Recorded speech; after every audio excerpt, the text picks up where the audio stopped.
Tuska. Born to an immigrant coal miner from Slovakia, one of 10 children, the only son, born in Pennsylvania but raised in the city in a 2-bedroom cold water flat in Brooklyn, New York. The blessing in this young man's life is that New York City became his classroom. The city that he always said, if you're going to chase a dream in life, there's no better place to do so.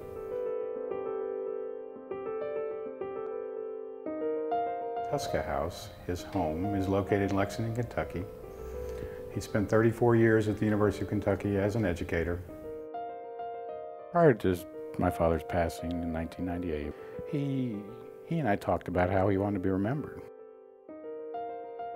His muse of 40 years had passed, and an accident had prevented him from working. And the ingredients were there that this is the culmination of my life, because my life is about my work.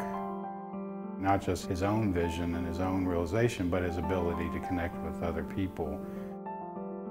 I was here to help my father when my mother got sick. When she passed, and this devastation in himself and this 18-month journey between their passings, I'm sitting here with him as we have already turned their home into his new space, which is now the Tuska Museum. So when I asked him, what do you want me to do? And he simply said, share my life as an educator. Not fully understanding that at first, I began. And what I recognized as I started to undo this and put it in an order, I understood why I'm the one. I was a structural engineer, and the structural engineer came in here and built this legacy. To watch how people have responded as I put together the Tuska Museum and developed the collection. This continuation beyond myself into the future generations, and of having established the Tuska Foundation and Arts Center, the ability for Tuska to inspire you to be you. So a month and a half ago, as I am connecting with the world via social media, I had a particular like to my Tuska House page, and a Dr. Heidi Hef-Laporte, who happens to be sitting here with me, from Brooklyn, New York, which is just as fascinating to me as that is where this story started. And Dr. Laporte comes with an idea as an extension through the Tuska Foundation on how the educational value of Tuska's message extends to the humanities and the ability to help people through art and therapy, and on so many levels, an absolute amazing opportunity to have Dr. Laporte here. I understand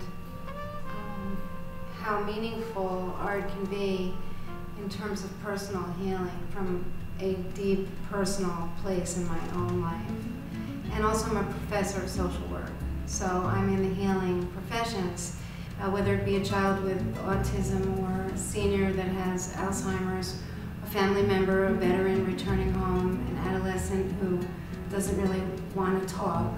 Creativity is an incredible tool, and whether it be art or dance or writing in a journal, listening to music, there are ways to reach out and fill those spaces so that the people that we work with, we are able to engage with them. At other points in my life, I've been in places where, the only thing that soothed me was art. When I came across Tuska, I saw an image, a beautiful image of a man holding up a piece of clay, something he was working on, and it's just the most beautiful image. And there was not just a joy on this man's face, but a peace that seemed to pass my capacity for understanding, but drew me in. When Seth asked me, what my inspirations were, I said, well, right now it's Tuska.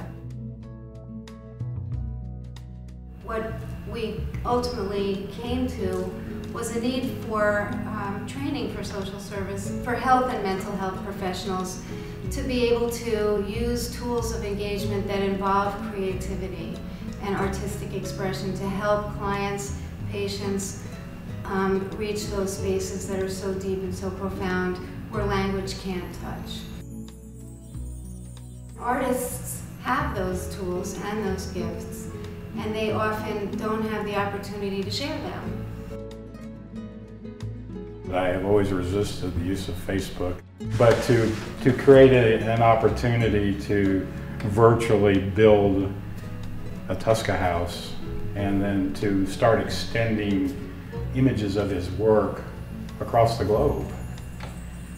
I have had almost 2,000 people join the site in 4 months, and it was instant explosion across Europe.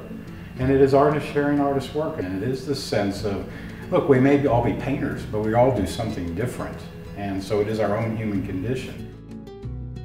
Another site called the Tuska Art Center site, where I'm asking other artists to come bring your work here. And it too is less than a month old, and there's already 700 people that are sharing their work here.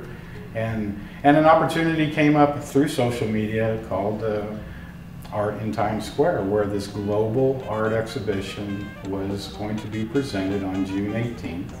Artists from around the world were allowed to build their own little page of up to 9 works, and then people using social media were essentially like my page. And those that got a certain number of votes and above were awarded a spot in this exhibition.